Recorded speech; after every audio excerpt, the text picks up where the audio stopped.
Okay, living in Indonesia. I'd often write home, in the weekly emails, that you can't do a single day like real justice. You can't, as much as I tried to really fully describe what Indonesia was like to my parents, and like I'd write these epic emails. It was really fun, and I'd tell them all the cool experiences of that week. You just you can't really you have to go to really experience it, or to like really understand it. And I remember in the MTC we'd see pictures, and we'd talk to our teachers about what it's like living there, and we get stories, and we talk about the food. But in reality, like when you get there, it's just like it's so different than you'd ever imagine, and it's so I don't know. It's night and day from America. First of all, it's packed, like packed. It's the most densely populated, has the most densely populated islands in the world. So it's just, in Utah, there's mountain ranges and there's space. There's just space everywhere.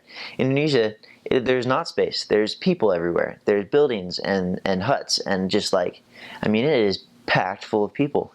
For the Indonesian people, they generally live in really, really small houses. And you, as a missionary, will most likely have a much better house than the rest of the people that you serve with. Like members combined, or members included, you live in nice houses for sure. You still don't. I don't know if I should bring this up, but you still don't have toilet paper. For things like shopping, you just do it on P days, and they have really nice. In each city that you go to, they don't send you out to like the middle of nowhere on your mission.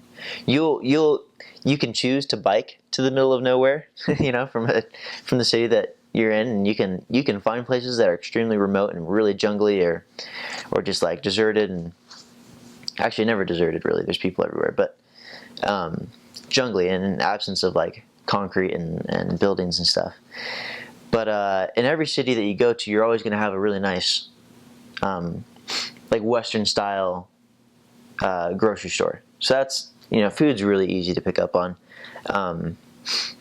But the best is food on the street, by far. I mean, that's what you eat. I think maybe in some missions you're not allowed to eat on the side of the road. I don't totally know the rules on that, but in Indonesia, that's like what you do. That's the only thing you can do. You have to eat on the side of the road. And that's what everybody does. Like, yeah, literally everyone. And so, the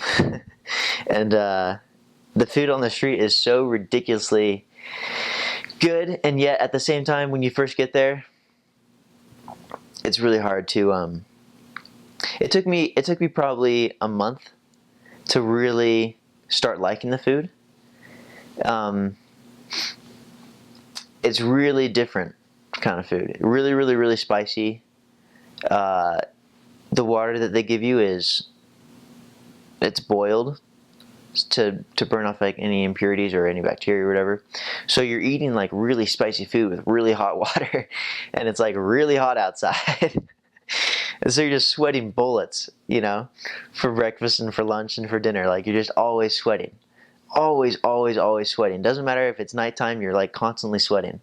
So hydration is a really big thing.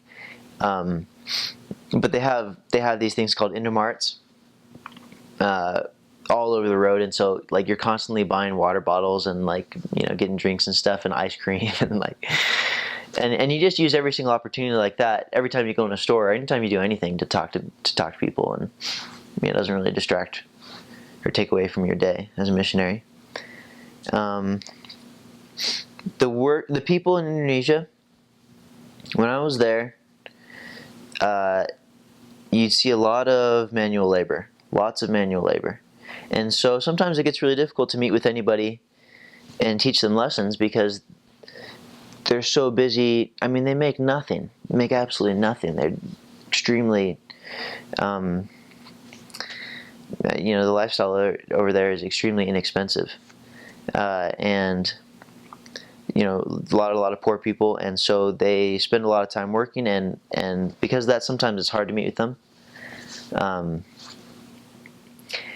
But then you can kind of flip around. Sometimes it's like really easy with them, or to meet with them, because they like, I don't know, they're really, really relaxed for sure.